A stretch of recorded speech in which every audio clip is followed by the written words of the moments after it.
اتفاقاً دوسری شادی کے اسباب بن جائیں, اتفاقاً دوسری شادی کے اسباب بن گئے, جی کوئی ایسے حالات پیدا ہو جائیں, حسن اتفاق سے تو ایسے انسان بندر سے انسان نہیں بنا جو اتفاق آپ نے بیان کی, اتفاق سے دوسری شادی. مطلب شادی کا ارادہ نہ ہو, ایسے وقت آ جائے کہ شادی کرنا پڑ جائے اس کو, یا کوئی ایسے مطلب پڑ گئی, یعنی مجبوری میں دوسری شادی کرنی پڑ رہی ہے, جی پڑ رہی ہے اس کو, دل نہیں چاہ رہا لیکن جی جی حالات ایسے ہو گئے کہ مجبور ہو گئے, نہیں کریں گے تو مر جائیں گے. آگے مجھے انجوائے کرنے دیں تھوڑا سا. سہارا دینا چاہ رہا ہے اس کو, یا گھر دینا چاہ رہا ہے اس کو رہنے کے لیے, اور پہلی بیوی کہتی ہے کہ میری شکل نہیں دیکھنا مجھے. ہاں تو حالات بنے کہاں ہیں؟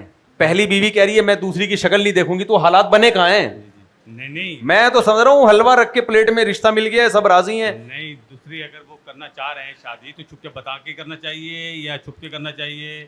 پہلے بات تو آپ کم از کم 2 مہینے کے روزے رکھیں اس بات پہ کہ آپ نے جو مجھے بلا وجہ خوش کیا کہ دوسری شادی کے حالات پیدا ہو گئے. حالات کبھی بھی دوسری شادی کے پیدا ہوتے ہی نہیں ہیں. شادی کرنا چاہ رہا ہے دوسری بندہ, ہاں بس چاہ رہا ہے, وہ تو ہر مسلمان چاہ رہا ہے.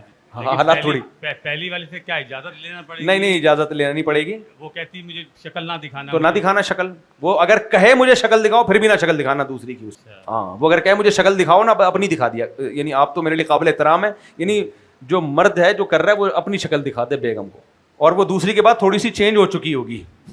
اگر بتائے مطلب نکاح کر سکتا ہے؟ ہاں کر سکتا. اچھا جائز. دوسری شادی کے لیے اللہ نے پہلی بیوی کی اجازت کو شرط نہیں قرار دیا, عدل کو شرط قرار دیا کہ دونوں کے برابر حقوق ادا کرو اور راتیں برابر گزارو. اگر وہی کہے کہ آپ دوسرا نکاح کرنا چاہتے ہو مجھے چھوڑ دو, مجھے طلاق دے نہیں چھوڑو نہیں اس کو, وہ جذبات میں کہتی ہے.